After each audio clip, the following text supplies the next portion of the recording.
Hello viewers, আসসালামু আলাইকুম।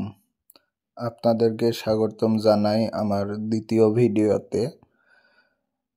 আপনারা আমার পাশে থাকুন, আমার চ্যানেলটি একটি উপরে ওঠার সুযোগ করে দেন।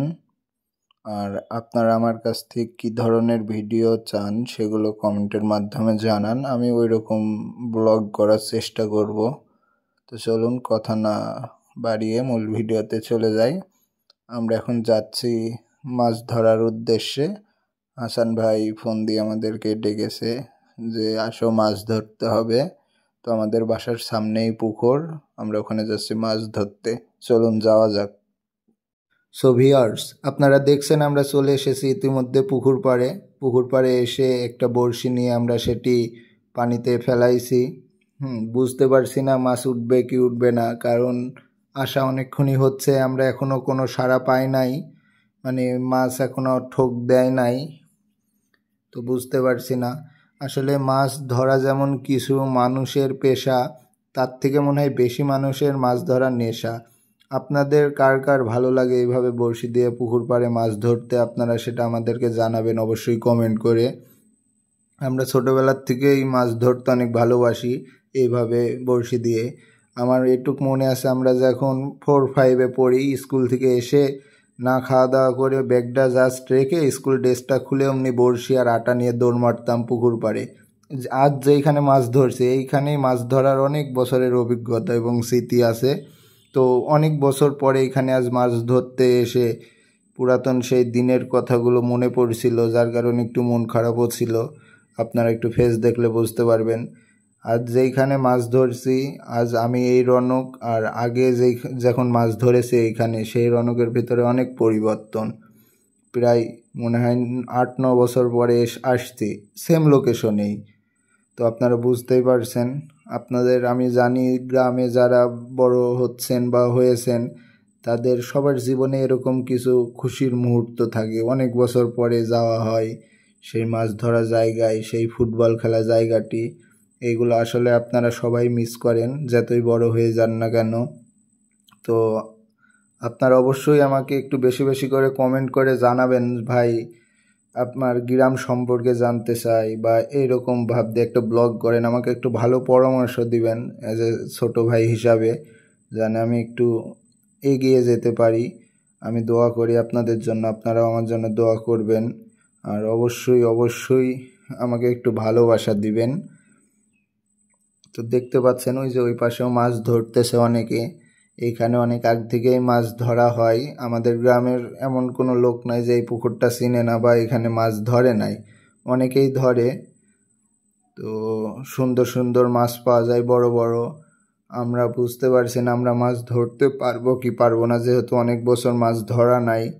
তবে এতটুকু কনফিডেন্স আছে যে মাছ আমরা পাবো, নিয়েই যাব বাসায়। তো দেখতেই থাকুন আপনারা মাছ পাই কিনা। আমরা একটি মাছ পেয়েছি, এটা বলে দেশি পুঁটি মাছ।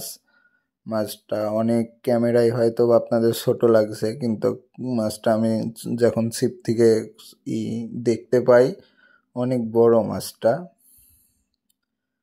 এবং এই মাছগুলো খেলে চোখের জন্য অনেক উপকারী আসে, মাছগুলো অনেক ভালো। এটা পুঁটি মাছ বলে, দেশি পুঁটি। এবার চলে আসলাম মাঠে এসে বলতে এখানে একটা জমি দেখলাম ধান লাগাইছে। এই মাঠে অবশ্য ধান লাগায় না কেউ, কিন্তু এবারই প্রথম একজন লাগাই ধানের অনেক ভালো একটা ফলন পাইছে। আমার নর্মালি মাঠে আসা হয় না, তবু আজ হাসান ভাইয়ের সাথে আসলাম লেবু নেওয়ার উদ্দেশ্যে। তো দেখতেই পাচ্ছেন মাঠটা অনেক সুন্দর।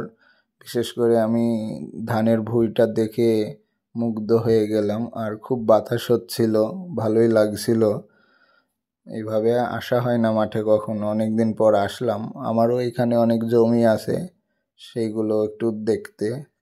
যাক, আমার আসাতে আমার আব্বু মনে হয় অনেক খুশি যে ভিডিও করার উছিলাই হলেও আমি মাঠে আসছি। তো দেখতেই পাচ্ছেন আমরা সব কিছু আপনাদেরকে দেখাই। এখন ফিরছি বাসার দিকে।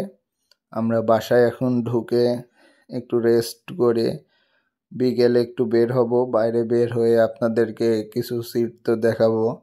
আজকে বারে বৃহস্পতিবার, আমাদের প্রাগপুরে হাট বসে এই দিনে। হয়তোবা বিকেলে বের হয়ে হাটে করা লাগতে পারে, তাই হাটেও যাইতে পারি। আর হাটে না যাওয়া লাগলে একটু আমাদের গ্রামটা আপনাদেরকে ঘুরে দেখাবো।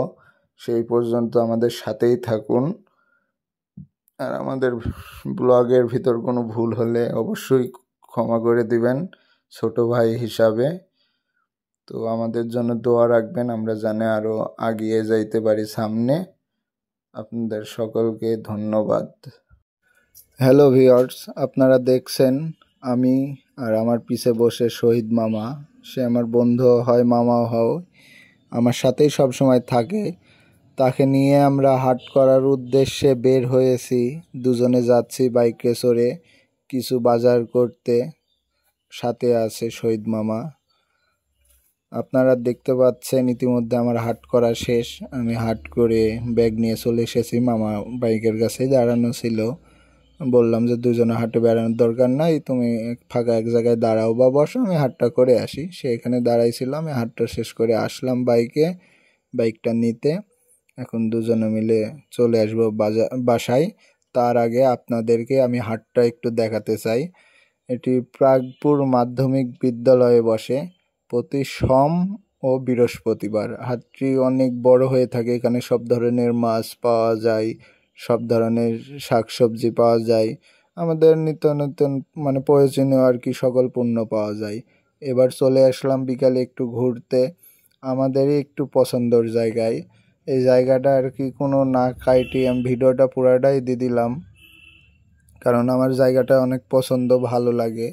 ভিডিওতে আপনাদের কেমন লাগছে বলতে পারবো না, কিন্তু এখানে আসলে সামনাসামনি এই জায়গাটা আসলেই চমৎকার, অনেক সুন্দর লাগে।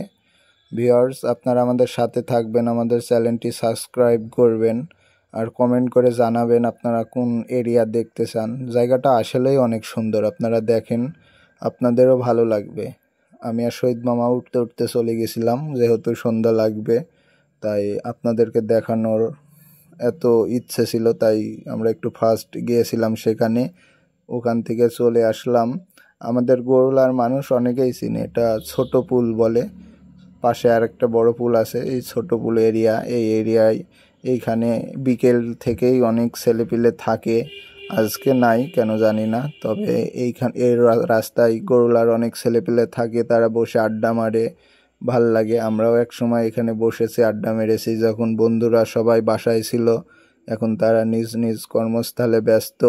আপনাদের জীবনেও এরকম দিন ছিল আশা করি। এখন সব বন্ধুরাই ব্যস্ত, তাই এভাবে আর আপনাদের নিজ গ্রামে বসতে পারেন না, বুঝে। শহীদ মামা আমাকে বলল, মামা একটু বসো এখানে, তোমাকে একটা সিনেমাটিক ভিডিও করে দিই। তার রিকোয়েস্টে বসলাম। তো আপনারা কিছু মনে করবেন না, আমাদের চ্যানেলটি সাবস্ক্রাইব করে আমাদের সাথেই থাকবেন। আর আমাদের কোনো ভুল ত্রুটি হলে ক্ষমাশূন্য দৃষ্টিতে দেখবেন। ধন্যবাদ সকলকে।